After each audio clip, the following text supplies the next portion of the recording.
Welcome back to another week of SEC Sports Talk. It's the Sanchez Entertainment Channel. You got three generations of Sanchez men. I'm Johnny. We got our little brother, Nick, in the Houston Rockets jersey. What's up, guys? And our middle brother, who's actually bigger than both of us, probably, right? No, Nick's tallest. Yes. Yeah. Anthony's well, choose your words wisely. The more muscled up one. He's a more muscled up one. He's the middle brother. And of course, I'm the old man. You can tell just by looking at me. Three generations of Sanchez men discussing all your favorite sports topics, current news. Today, we're going to do Poeltl again, guys, for you guys that are loving that. We're going to do that coming up. And Anthony's got some Major League Baseball stories and news for us, but we're going to get things kicked off. Plus, we've got NBA talk. We can't forget that. But first, we're going to get kicked off with our Razorback news updates and the big news of the week. Jaylin Williams announced he will be staying in the 2022 NBA draft, not with the Razorbacks. He's going to stay in the draft and will forego his remaining NCAA eligibility. Now, last season, he averaged 10.9 points, 9.8 rebounds, nearly a double-double, and 2.6 assists, helping to lead the Razorbacks to back-to-back NCAA Elite Eight. Do y'all think that's a good decision or not? Well, for him, it's a good decision. For us, not so much. So, yeah. You think it's good for him, though? Yeah, I mean, it's good for him because I think he's going to get drafted. I mean, money talks. So, it's better. Something could happen to him next year and ruin his draft stock. So the fact that you're going to get drafted, you might as well go for it, in my opinion. And he took him to back-to-back Elite Eights, or helped. He was a big reason for that. So if that didn't happen again, his stock could lower. Plus, he's got all these other 4- and 5-star players coming in that might steal the spotlight from him. I kind of doubt that they would. I think that would just enhance him. I would have loved to have seen him play with them, but with the way he did in the combines and the tryouts for the teams and workouts, for the teams for Dallas and Atlanta, I heard those went really well. I don't blame him. I mean, I think he should go. I think he should. What about you, Anthony? Yeah. I mean, I agree with both y'all. I think that, especially after the year that he had last year and then, how he did in the tournament and everything, he just, his stock right now is just, it's super high.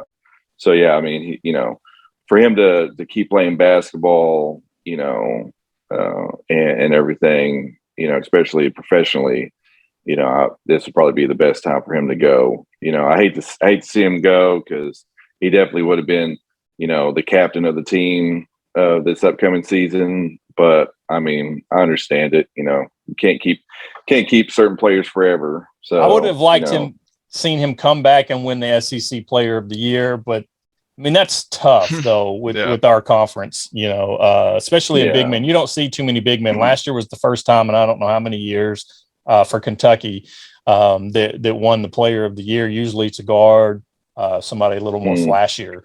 So I think it was a good decision. We have more news from the Hogs right now. Actually, the Diamond Hogs season, the men's baseball season, is coming to an unexpected end as they finish SEC play, losing 4 in a row and 6 of their last 8. We found out today, I guess, just a little bit ago, according to Anthony, about the NCAA tournament bracket. It was revealed. Anthony, what happened there? Yeah, they're going to be in the Stillwater region, the bracket, and they're playing Grand Canyon University first, and it's going to be, they're in the bracket with Oklahoma State. They're playing Missouri State, and then of course, the winners, losers, whatever, will play one another. Yeah. But yeah, that's our first opponent is Grand Canyon State. Don't really know much about them, other than you hear an echo when you say their name. But yeah, I mean, the way Arkansas has been playing, I mean, they could be playing, freaking Southside High School right now and probably lose. They're just not They're just not clicking right now, which they need to be. I heard Dave Horn, he gave during an interview, was talking about how they're not really doing anything wrong. There's not any big mistakes happening, but they're just not doing the extra things that you need to win during this time of year. There's not necessarily you can pinpoint anybody doing anything bad, but there's not any great things happening either. So hopefully they get that together. They finished 38-18, which is an awesome record. However, for the first time since 2015, the Hogs will not be hosting a regional. So that's wow, 7 years. That's crazy. Did you guys hear about this? I just heard about this today. There's an ESPN radio host named Derek Ruskin. He is in hot water after saying before he played a clip of catcher Michael Turner for the Razorbacks, a recent transfer from Kent State. He called him a stupid AS, He called him a stupid A, called him a rental player, and that he sucked. And then called him a disgrace and a loser for making comments about negative Twitter comments by not so great Razorback fans. He said he should never get to wear the uniform again and that they are losing because he is a loser. So, wow, this is a college kid. This is a grown man. But any comments or thoughts, I'm sorry, about those comments? I mean, that's definitely something you don't need to say, especially on, not only just ESPN radio, any kind of radio station, period. Yeah. And I'm sure he's going to get fired and, going to issue some kind of apology or something like that. But that's definitely, I mean, you don't say that about anybody, regardless if they're a college player, high school player, professional player. That's not things you, necessarily, say, period. How many people have to lose their jobs at ESPN before they realize you can't talk that way about a college kid, Well, you shouldn't almost be talking about that about anyone almost, just for, especially in college of all things. Like that's terrible. That doesn't make any sense. Yeah. I haven't heard about an apology yet. This just came out, so be looking for that probably tomorrow or the next day. Right. And if he doesn't get fired first, there'll be an apology coming. We've got new. There's definitely going to be an apology and a fire, and that's just you can't say all that. Yeah. Well, the Lady Razorback softball team lost to Texas 3-1 on Friday, making Saturday's third game a win or go home game. The ladies fought until the end of the Fayetteville Super Regional, falling again though on Saturday 3-0. However, it was a historical season for the Hogs as they won both the SEC regular season and the SEC tournament, which has never happened before in Razorback history for the lady softball team. The Hogs also had the SEC coach, player, and pitcher of the year. They just fell short of advancing to the Women's College World Series that's in Oklahoma City. Great season. I really thought they were going to pull it out and go on, though. Yeah. It's just softball and baseball are just tough. They're tough. You don't know who's going to win going into it. It's anyone can beat anyone in baseball, I feel like. So it's just, or softball, baseball that's just how it is. So doesn't that happen every year? Right. Where the number one seeds, the number one team's the best, they never make it. It seems like.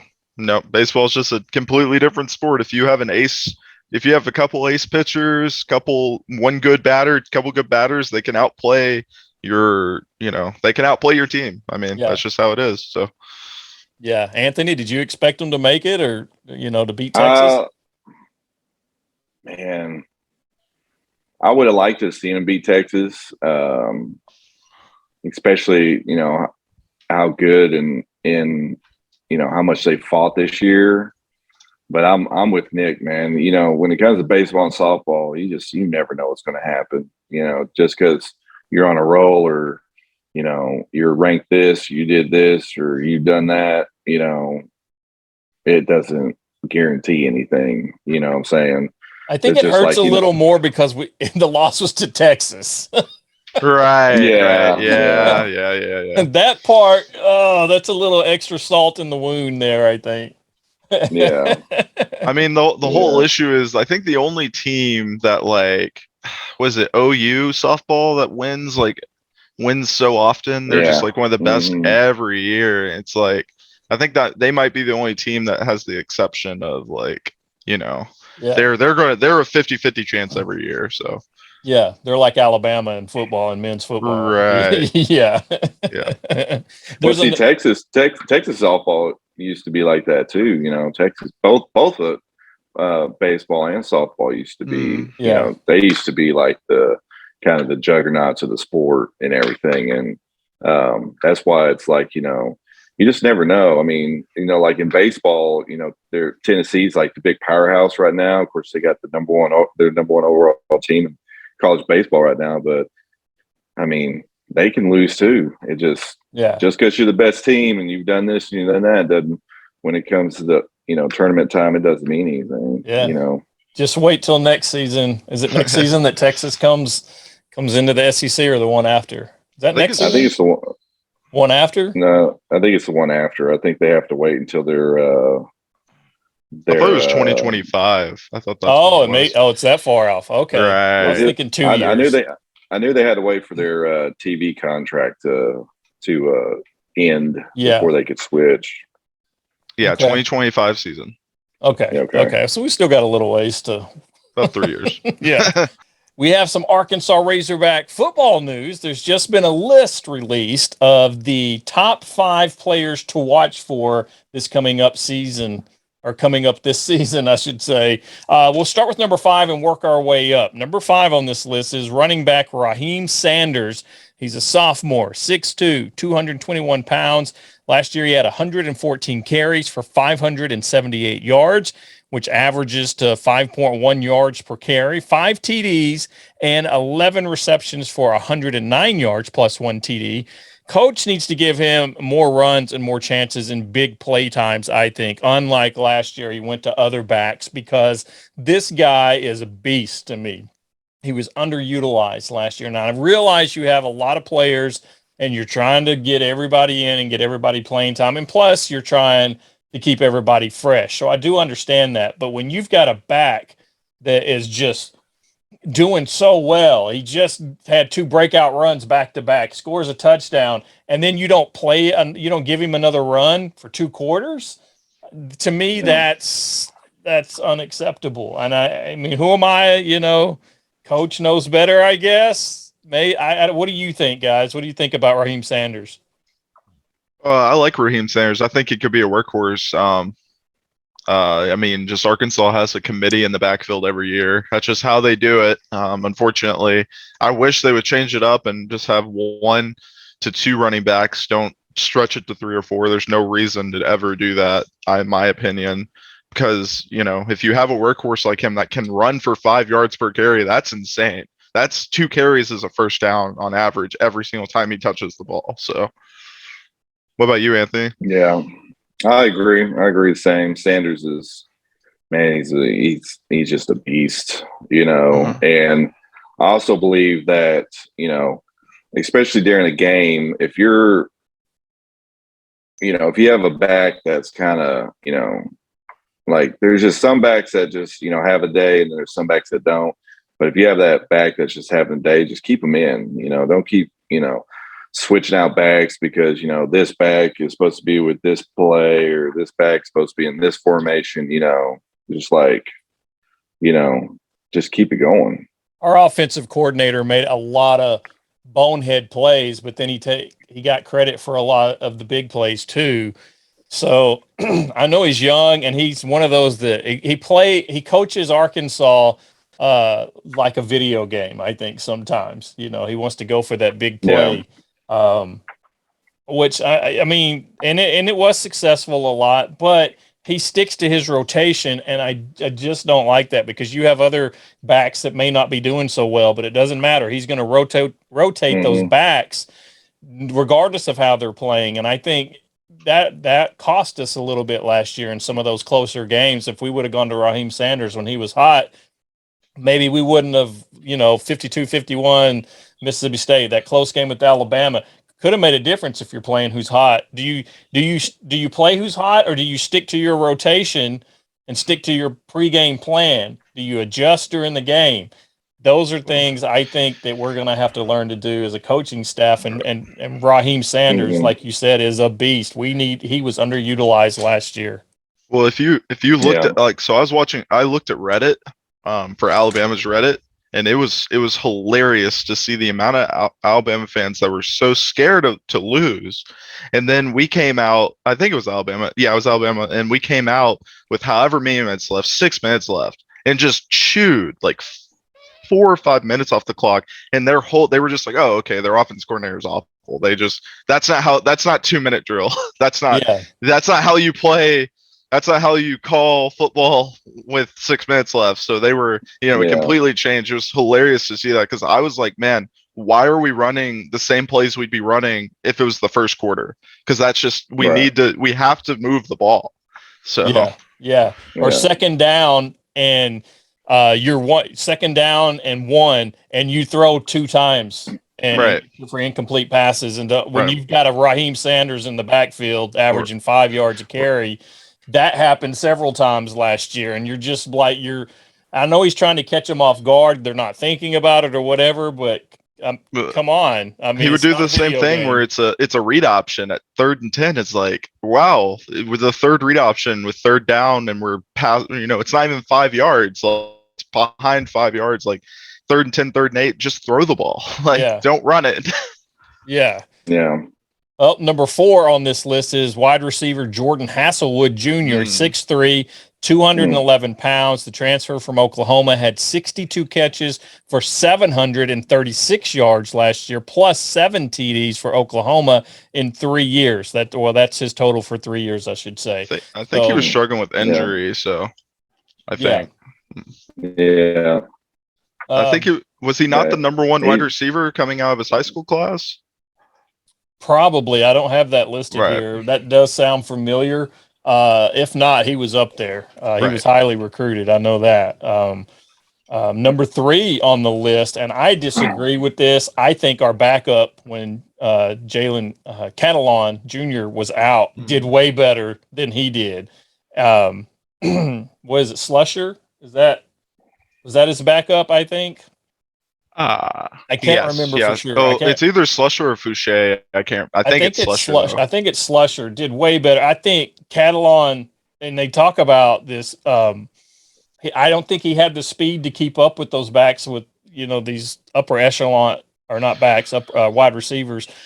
So that's me. Now, did he make some great plays? Yes, but did he make some really dumb plays? Yes. Or Slusher, I think, was way better. And Slusher actually made this list on down. We've got the top 5. He came in at number 8 as players to watch on this. So hopefully they interchange them quite a bit and utilize their strengths. But Jaylin Catalon, I don't want to take away from him. He's a good player. He's 5'10", 200 pounds.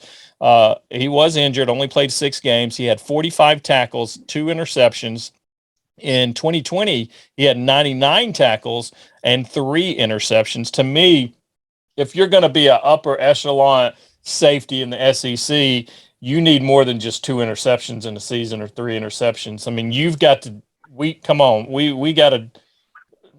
That's not, to me, acceptable. Well, he plays more of the strong safety role where he's a run support. So that's where they're slightly different. I think Calhoun's going to be. I think Calhoun's going to be a minimum 2nd round pick in the NFL. Really? I think they came out with a list. He is ranked either 2nd or 3rd, definitely top 5. But on this list in particular, 2nd or 3rd. I can't remember who released it. He was the 2nd or 3rd best SEC player. So not just Arkansas player, SEC player right now. So. He's a junior this year, right? Or is he? I don't have that listed. I think he's a sophomore. I think he's a junior. Is he a junior? Right. He may have more eligibility. Well, he played 6 games, so he still would have lost that eligibility, I think, because he played over half the games for an extra. Yeah, he's a redshirt junior, but I think he's definitely not staying if he stays healthy throughout the whole year, he will go to the NFL, I believe, because I think he's going to be a top 5 safety and just get drafted really early. I just don't see him being. Maybe I'm wrong. I've been wrong right before, and maybe I am wrong here. To me, you guys can comment below and tell me how dumb I am, I guess. But what do you think about Catalan? And we'll see what others say. We got to go back to this one. And we're going to have another year at number 2. We're going to have another year of hearing people talk about his name and how cool his name is. Bumper Pool. Right. Linebacker Bumper Pool, 6'2", 230 pounds. He comes in at number 2 on this Razorback Football Players top 5 list of players to watch next season. Bumper Pool had 125 tackles. That's awesome. 7.5 tackles for a loss and 2 broken up passes. To me, he has to step up to fill the void of Grant Morgan. Grant Morgan leaving. That's going to hurt us, I'm afraid. I know we've got some other players coming in, but I think Bumper Pool has the capability to step up and take that captain role on the defensive side and have even a better season than he even had last year. What are your thoughts, Bumper Pool? Yeah, he'll be able to fill the role easily. He's already been one of the better defensive players anyways. I mean, he tackles, he does exactly what Grant Morgan. They were like clones almost. It was amazing to see both of them on the field. I'm just hoping what's his name? Sanders can fill Grant Morgan. More of Bumper Pool's going to fill Grant Morgan's spot. I hope Sanders can fill Bumper Pool's spot, and we have 2 awesome linebackers again out there. So. Yeah, that's the plan, and I don't see why not. I really don't. So hopefully that works out. I guess, Anthony, you can probably guess who's number 1 on the Arkansas Razorback list of players to watch. Can you guess? Any guesses? Me? Yeah. Oh, yeah. Our other brother named Anthony. Right. Who's number 1? Let me guess. It's easy. Is it KJ? It's KJ. Quarterback KJ Jefferson Jr., 6'3", 245. Great toughness, great arm, great running ability. Only threw 4 interceptions last year. That's incredible. He had 24 touchdown passes, completing, and this is incredible, 67% of his passes for 2,676 yards. He led the team with 664 rushing yards and 6 TDs. To me, that number, I circled that 664 rushing yards. If your quarterback is leading with that, that's not a good sign to me for your backfield, though. And I know the reason is because we had so many backs, but we need 1 or 2 backs to step up and break 800 yards rushing. I think that's what's going to take Arkansas to the next level. Now, I know we've got some pass receivers coming now. We need that too, to take that pressure off where KJ doesn't have to run as much as he did and be prone to injury. What do you think? I think the reason he was running as well is our O-line needs to improve some, because a lot of that yardage was coming from him just trying to get away from defenders pass rushing him. So, but there was a lot of like, you know, as soon as you snap the ball and you he would go back into a step pattern and would set up the throw. I mean, somebody was already, broken plays or blown coverages and right. That which hurt with his accuracy some, but he did throw some really bad passes that should have been better. But I mean, he's already ranked the second. I can't remember the last time we had the second top 2 quarterback going into the season for the SEC. I can't remember. Maybe Ryan Mallett, but that's even pushing it. It's pretty insane to think about that.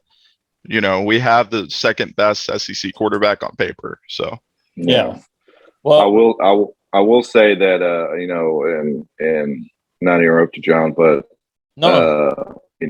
we do have Bumper Pool, which is an amazing name. But just the other day, OU signed a quarterback, and his legal name is General Booty. Yeah.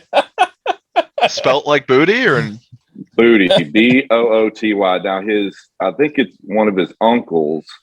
I don't know if y'all remember this guy or not, but he was a quarterback at USC back in like the mid 2000s. His name was John David Booty. Yeah, that sounds familiar. Yeah, I can't remember clearly, but oh wow, that's insane. That's hilarious. I saw that the other day, and I was just like, for one, who names their kid that, and two, there goes Bumper Pool. Right. I would have named him John, middle name Big, last name Booty. That's what I would have named him. John Big Booty. Wasn't that wait a minute? That was a character off of Adventures of Buckaroo Banzai. I think that was John Lithgow's character in Buckaroo Banzai. You might have to look that up, but I'm pretty sure his name was John Big Booty. Or even Big John Booty. That sounds better, probably. Yeah, right. Big John Booty, yeah. There you go. Yeah. Well, let's stick to the football here because 247 Sports has just ranked. There's a guy, Will Backus. He ranked his list of the worst hires in NCAA college football for the last 10 seasons. And unfortunately, Arkansas has the worst hire in the last 10 seasons. I'm going to give you guys a guess who you think it is. I don't have to think about it. It's Chad Morris. It's not even close. Yeah, it has to be Chad Morris. He's got to be the worst hire in NCAA history for comparatively. I mean, he was so bad. The worst was Arkansas hiring of Chad Morris, December 2017. He took SMU from 2-10 in 2015 to 7-5 in 2017. He still lost 5 games that season and was hired by the Hogs. I never understood it at the time, but apparently he wasn't ready for the SEC. He went 4-18 overall and 0-14 in SEC play. What were you saying, Anthony? Oh, I was just saying, I didn't know what to think about that because I know what he did at SMU just that 1 year, but I mean that's SMU. That's not 7-5 at SMU. I mean, come on, why are we even looking at this guy? Right. Well, we kind of almost thought the same thing about Pittman. He being a O-line coach at Georgia to being head coach at Arkansas. It's like, that's kind of weird. But I mean, his charisma is what helps him. Chad Morris had no charisma. He had no want to win. It seemed like Pittman from day one has wanted to win, and that's what Arkansas needs. No matter, if Chad Morris had Sam Pittman's charisma and want to win, he would have probably done a lot better. So I don't know if he had a winning season after that. I'm not sure. Probably not. I would have to check to see where he went. I know him being in the locker room brings your morale down to negative levels. He's like that monotone teacher in class. He talks like this. Watching him in the press conferences was hard. Like it was terrible. Probably a great guy. I'm not taking anything away. I don't mean to bash him Probably a great guy, great person. Terrible football coach, but is a motivational type coach. Yeah. That's what you have to have for a head coach. As an offense coordinator, great. You just have to call plays. Don't have leave it to the head coach to pump up your players. He could be an OC somewhere. He doesn't need to be a head coach anywhere. So yeah. So Nick's got a question for us, I believe. Right. So since we were talking about the worst Arkansas hire, who do we think, or football hire, who we think the best is? Who we think the best Arkansas coach is? I've got a couple that come to mind, and I may not be remembering all of them. There's a couple. You got to look at Frank Broyles and Lou Holtz. Lou Holtz, But I can tell you who my favorite was, which a lot of Arkansans disagree with for some reason. I never got why he was hated, but Ken Hatfield. I loved Ken Hatfield. He's going to say Ken Hatfield. I love Ken Hatfield. Gut feeling that he's going to say Ken Hatfield. I love Ken Hatfield. See, mine would be. Mine was Danny Ford. I love Danny Ford. I mean, he didn't get the opportunity. I think. Yeah. But that too. It just holds a special place because that's who I remember the most growing up. Watching Arkansas football was watching, with Danny Ford, and then of course, Houston Nutt after that. But yeah, I mean, Lou Holtz, of course, he's, and Frank Broyles, are kind of like the two icon coaches that we've had, but I love Houston Nutt too. Houston Nutt's right there with Ken Hatfield to me. I loved both of those guys. I thought Houston Nutt was super likable. He's kind of like Sam Pittman. Like a lot of people liked him at Arkansas when he was here, in my opinion. Great motivator. Yeah. Right. Houston Nutt, one of the best motivational coaaches we've ever had. Right. Yeah. He definitely had the energy, like almost kind of like Musselman. He just had that intensity and that energy. And you just fed off of it. And especially during the years of McFadden, Felix, and all those guys, you just fed off of it. I think infamous coach Bobby Petrino would have been our best coach, or arguably our best coach, if he didn't mess up. He was get a motorcycle. Motorcycle wreck. All right, I'm going to be honest with you. Not counting his personal life, he was a fantastic coach at Arkansas. He did things for Arkansas that we hadn't seen for years. And then once he left, when you say coach, but you're thinking in terms of just winning football games, right? Well, I mean, that's the point. Well, not at a college level. I disagree. I think you're producing young men. Go ahead, Anthony. I think he was good at player development. Right. We'll say that he was good at getting someone that was say a good high school football player and making them into a good college football player. Which is what Eric Musselman does. He takes a player that you wouldn't expect to play in the SEC and be up for an SEC Player of the Year award, or even like Mason Jones out of high school. I don't think you could have bet no one would have bet $1 for him being how he ended up. So Mason ended up losing like 45 pounds, hitting the gym, working, and who knows if he would have continued that without a Musselman there. And JD Notae, same thing. Went from, where did he come from? He came from Jackson State, right?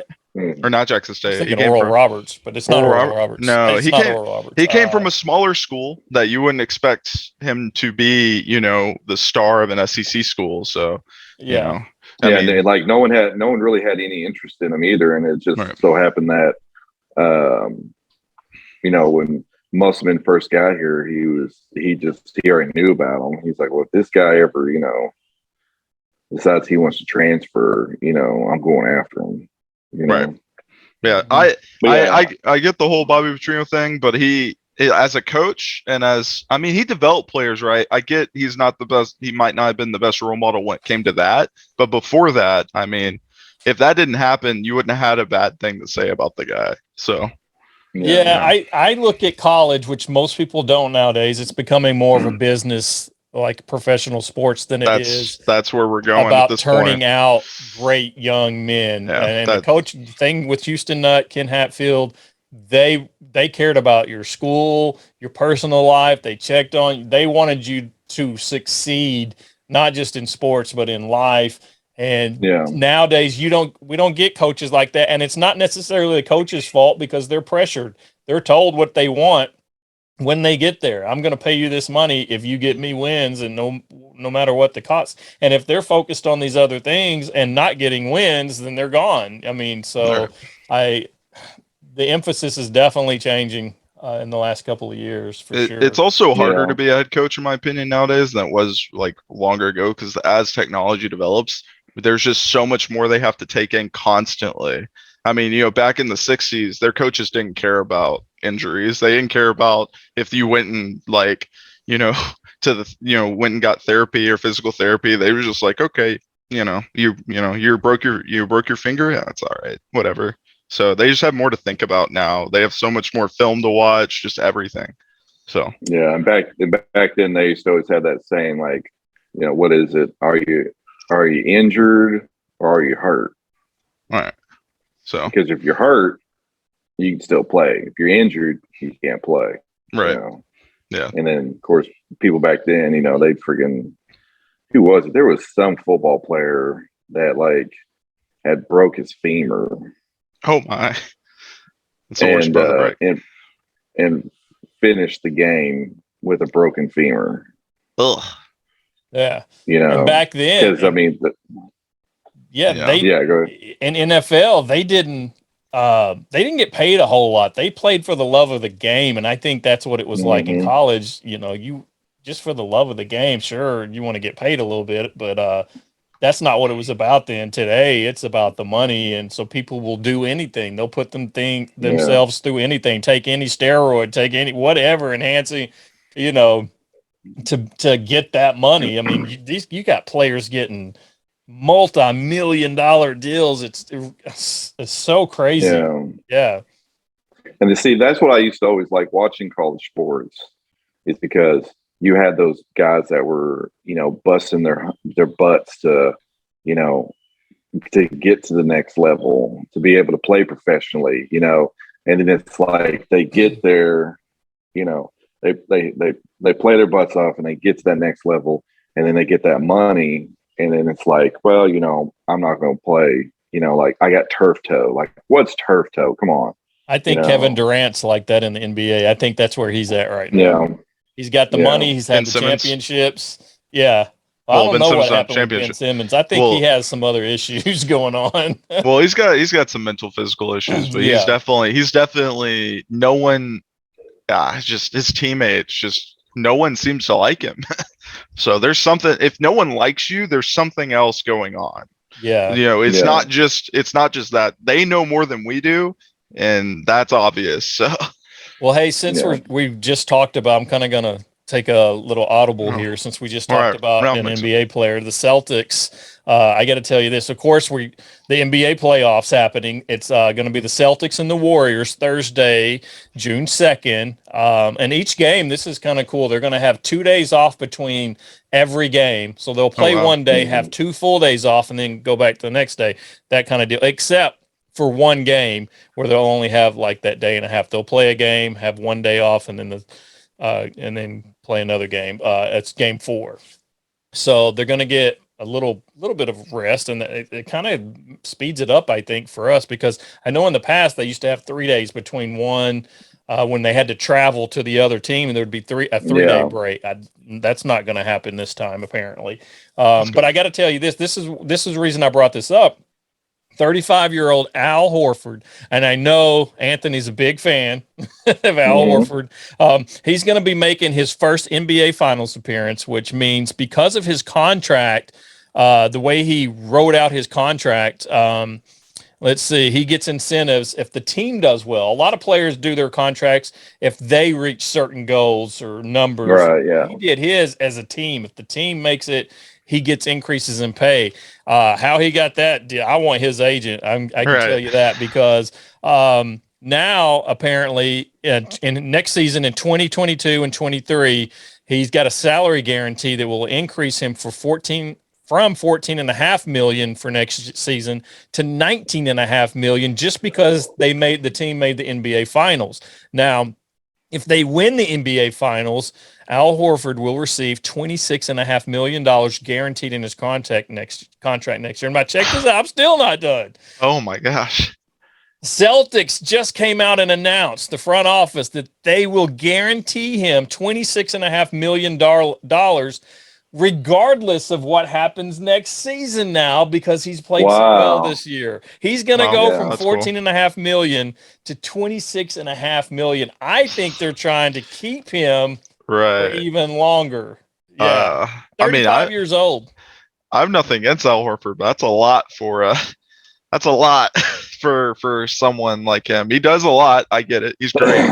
But I mean, he's on the down slope, not the up slope. So it explains why he was playing so hard. Did y'all notice how hard he was playing that last game? Right. He wanted to get that bonus. He was, I mean, he was bodying people, going after loose balls. And I remember noticing, like, man, he's like got some energy tonight. And that explains it. It is sad though that, you dangle money in front of someone and they play how they should be playing. Right. The whole time. You know, it's like, oh, well, you're only playing 50%. Well, if you play 100%, I'll give you, $1 million. Right. His intensity level was off the charts. He was arguing with referees. He was going crazy. The only good thing is I would hope as a player and a person he'll play hard next season with that for them, them doing that for him. So I hope he brings the same intensity next season just for them doing that for him. So I'll be they'll get the curse of gets injured. Oh yeah. Right. Yeah. I mean, he's a little bit older. I don't know his injury history, but I mean, the older you get, the more prone to injury you're going to get because your body's going to start wearing down even more. So we'll see. Yeah. Shoot, I had to go give blood the other day, and I still got a bruise from where right. I used to I never know, man. bruise. I've got bruises on both arms, and I have no idea. Right. I haven't hit that age yet. I haven't hit that age yet.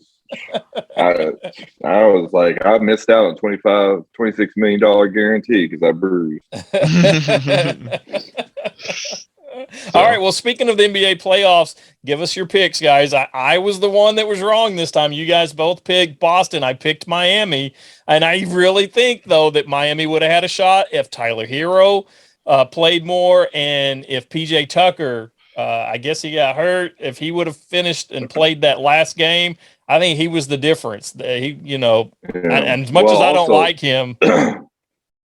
Also, Oladipo played horrible. He did. Kyle Lowry made some bad decisions. Horrible. And that's just wild because, he was considered one of the he's considered one of the best players in the NBA. Right. And now look at him. I mean, well, I also thought it was funny that Kyle Lowry, people were saying that he'd win a championship if he left the Raptors, and now he's left the Raptors, but he still can't win a championship. So can't fault Butler though, for sure. Right. Man, this man had 47 points, 35, I think 37. Butler played his heart out. He's not a Michael Jordan. He's not. I say LeBron James, but he's not Michael Jordan. He unfortunately can't lead the team. Like Michael did, because people were comparing him a little to how he played and whatnot. So he came down and they were down by 2. Butler could have gone one-on-one. I think it was Horford, maybe Williams. I can't remember. He could have gone one-on-one against them and gone for the tie. Maybe even got fouled and gone to the line. Instead he pulls up for a 3-point shot, misses it. And Boston gets the rebound, and then they have to foul. So so he's taking a lot of heat for that. But then, I mean, your coaches are going to give you that go-ahead look if you're Jimmy Butler, though. To me, I wish he would have. When I saw that one-on-one, I thought, yes, he's going to take it to the hole and he's going to tie it, or maybe go to the line. That's what he should have done. That's what you do. And he went for the win. He went for the win, and it didn't happen. I'm picking Boston. I think since the Suns got out, I've been saying Boston all the way since then too. So, but yeah, I'm Boston's. Boston's my pick. I'm 7 and 6. What do you think? I'm gonna say it's good with how the Warriors been playing. I say 7, but I don't. If they can't keep it up, I mean, it might be a slaughter. Because Boston's just their defense. If you're not playing right, they're gonna punish you. So, okay, Anthony. I'd say Boston 7. You're saying Boston too? Wow. Right. I said it a long time ago that even though I, was for Philadelphia, that I said that the winner of the Boston Milwaukee series, that's going to be the winner of the whole thing. Yeah, I think we all talked about that. I remember that now. Yeah, was. Yeah. Yeah, but I say Boston 7. Yep. Well, I gotta say Golden State in 7, maybe 6, but I'm gonna say 7, just because the shooting right now and the play by Poole. Oh my gosh, man, they're clicking on every cylinder right now. If they can stay healthy, Draymond Green and just doing the dirty work. Winslow, not Winslow. Is it Winslow? I see him. I'm just. No, Justice Winslow? Or are you talking about? You're talking about Wiggins. Wiggins. I knew that didn't sound right. Wiggins, he is playing incredible. Their whole team is just clicking right now. Right. And Clay Thompson had one of the best series he's ever had. This last one, 30. He had a couple of games with 30-something points. I can't go against Of course, I love Golden State, so I may be a little biased. They're my favorite team along with Memphis. So, but I'm saying Steph. Right. How do you go against Steph Curry? This is the matchup. I think I was saying that I wanted to see. Other than Mavs and Heat would have been fun too, just Jimmy Butler versus Luka. But this is going to be fun because Celtics defense versus Warriors offense. It's going to be really fun to watch. So, yeah. I'm excited to watch it. Well, Anthony, I think has some Major League Baseball, or we can do Poeltl. Yeah, I think we should move to Poeltl, right? Since we just talked about the NBA, since it's fresh in our minds. Okay, let's do that. Right. Let's do it. All right. It's Johnny's turn. Yeah, Johnny's turn. If you don't know how to play, I recommend you watch our past episodes because we started out with it. We explain how to play it and everything. So it's just an NBA player guessing game. Johnny, if you want to we start off guessing a player, and then we find out how close we are in categories. So I'm going to start off. Let's see, an NBA player. It's got to be a current player. Right. Anyone. Oh, I'm trying to think of a team we haven't done in a while. Do somebody in the West, because the East have been the past two. It's okay. What's his name that used to play for Memphis that plays for Utah? Utah. Oh, I have no idea. There's Jordan Clarkson. There's what's the guard for Utah? I need to pick somebody else if I can't remember his name, I guess. Let's just go Donovan Mitchell. Okay. Mike Conley. Let's go Mike Conley. Let's do Mike Conley. He's the one. Mike Conley. Yes. Oh, look at that. Oh my gosh. Was it Jordan Clarkson? Is that the only person? Because he's Jordan Clarkson or Donovan Mitchell. I don't know. Yeah, they're a guard. It could be Donovan Mitchell. You're right. Donovan Mitchell. Because he's way younger, but he's 6'1", isn't he? Donovan Mitchell? I thought he was like. I think he's like 6'2", 6'3". Okay. We can go Donovan Mitchell. Is that okay? Yeah, let's try that. Fun, yeah, he's only 6'1". Look at you guys. So that means that only leaves Clarkson, right? There it is. Wow. Yeah, I don't know. I couldn't think of anyone else on another guard for Utah besides. I forgot Donovan Mitchell, but yeah. Yeah. Wow. Okay. Okay, that was really fast, guys. What's our best two? We've got two, right? Two. I guess we could have got that one in two, if we would have gone with Clarkson. Yeah. Right. Did Jordan Clarkson play for Memphis? No, Mike Conley. Mike Conley. No, Mike Conley was the only one. Wasn't there? Was there a Clark? Is there a Clark that played for Memphis? I'm thinking about. Yeah, he still does. Right. I'm thinking about Brandon Clark. Clark. Yeah. Right. Oh, yeah. Right. Yeah, I got a picture with him on my wall over here right now. Right. That's what happened. I got it. I think you took the picture. Me? Yeah.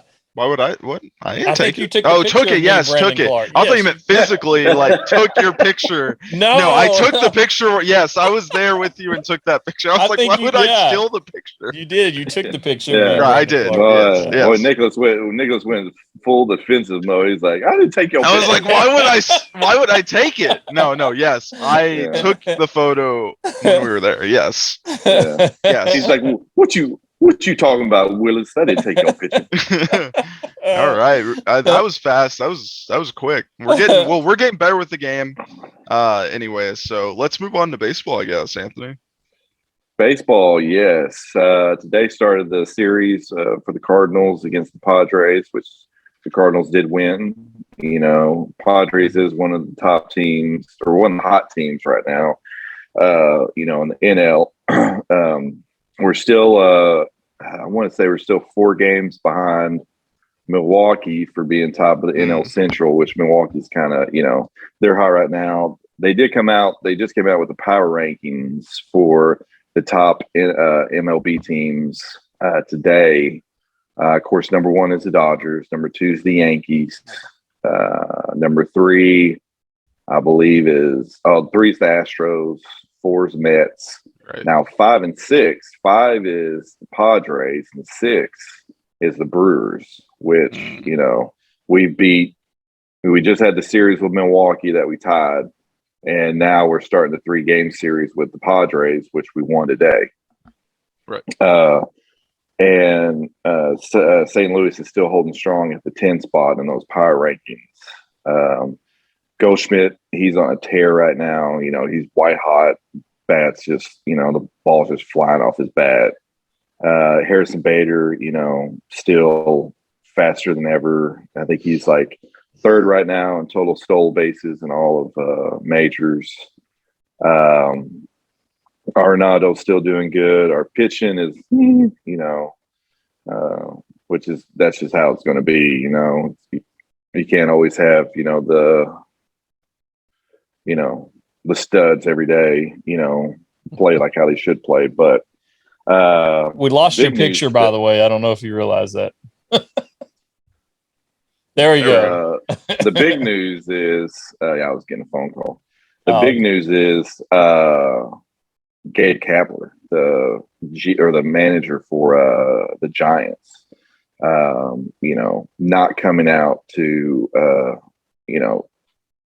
proceed with the national anthem. He's saying that his decision is, after the unfortunate school shooting in Texas, that, he is going to protest the national anthem. I didn't get to see that today, but I did read that he said that he was going to go out for the national anthem today because it is Memorial Day, but that from here on out, he's going to protest and not go out for the national anthem. Steve Kerr did the same thing too, that press conference that he had, where he just said that he's just tired of, having to hear about this stuff. Okay, so what do you think then?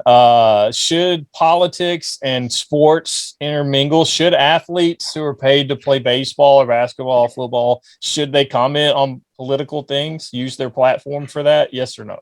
Yes and no. Reason being is because you have to, yes and no. It all depends because you have millions of people, thousands to millions of people, depending on who you are, watching you and listening to you. So what you say matters.